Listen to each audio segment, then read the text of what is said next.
Kipenga cha mwisho cha Osman Kazi kimekuja kumaliza utata juu ya matukio tata ambayo yameweza kutokea ndani ya dakika 90 kwenye mchezo wa Kariakoo Derby kati ya timu ya Simba Sports Club dhidi ya timu ya Yanga Sports Club, mchezo ambao uliweza kufanyika pale kwenye dimba la Meja Jenerali Isamuhyo na kuweza kutamatika kwa kupatikana sare ya kufungana chuma 2-2. Sasa ni yapi hayo ambayo yamekuja kuzungumziwa na kutolewa ufafanuzi kwenye kipenga cha Osman Kazi? Undani wa taarifa hii nitakuja kukujuza moja kwa moja kupitia hapa ACR Media Plus, ili naye mwanamchezo wangu uweze kufahamu kiundani zaidi juu ya kile ambacho nimeweza kukugusia hapo awali. Lakini kabla sija kusogezea moja kwa moja swala hili, naomba nikukumbushe jambo moja na la kimsingi kabisa, mwana familia wangu. Kama wewe ndio time yako ya kwanza unajioni nasi hapa ACR Media Plus, alafu bado hujasubscribe channel yetu, basi nikwambie kiukweli kabisa, wewe ulikuwa unapitwa na taarifa nyingi na zile nzuri za kimichezo ambazo sisi tunakujuza na kukuhabarisha moja kwa moja kupitia hapa ACR Media Plus. Cha kufanya sasa ili usiendelee kupitwa na taarifa zetu zote mpya za kimichezo,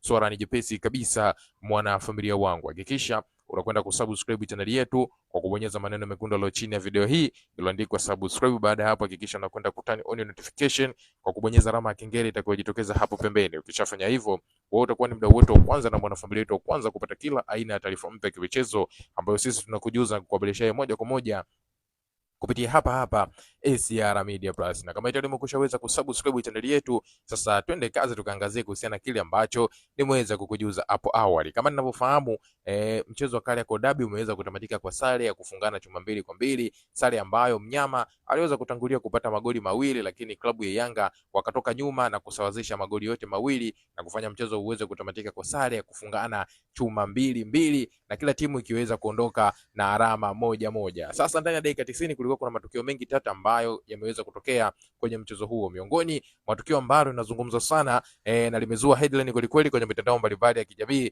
ni tukio la Libase Gue kusukumwa na golikipa wa timu ya Yanga Sports Club kwenye dakika ya 89 ya mchezo, wakati Libase Gue akiwa anapambana kweli kuhakikisha anakwenda kuipatia ushindi timu yake ya Simba Sports Club. Kwanza movement ilitokea ya mpira wakati golikipa Djigui Diarra akitokea kwenda kumkabili mchezaji Libase Gue huku wakiwa wanatumia nguvu, na ikaonekana tukio mojawapo la golikipa huyo Djigui Diarra kama kumsukuma mchezaji Libase Gue na kudondoka chini, lakini mwamuzi wa mchezo alitafsiri kwamba hili ni fair challenge na ikupaswa kuwa mkwaju wa penalti. Sasa kupitia kipenga cha Osman Kazi kimekuja kumaliza utata na kutoa ufafanuzi juu ya hiki ambacho kimeweza kutokea kupitia mitandao mbalimbali ya Osman Kazi. Yeye ameweza kuandika ya kwamba mwamuzi wa jana kawanyima Simba Sports Club penalti ya wazi kabisa, akizungumzia ile tukio ambalo Libase Gue alionekana kusukumwa katika eneo la 18 la boksi,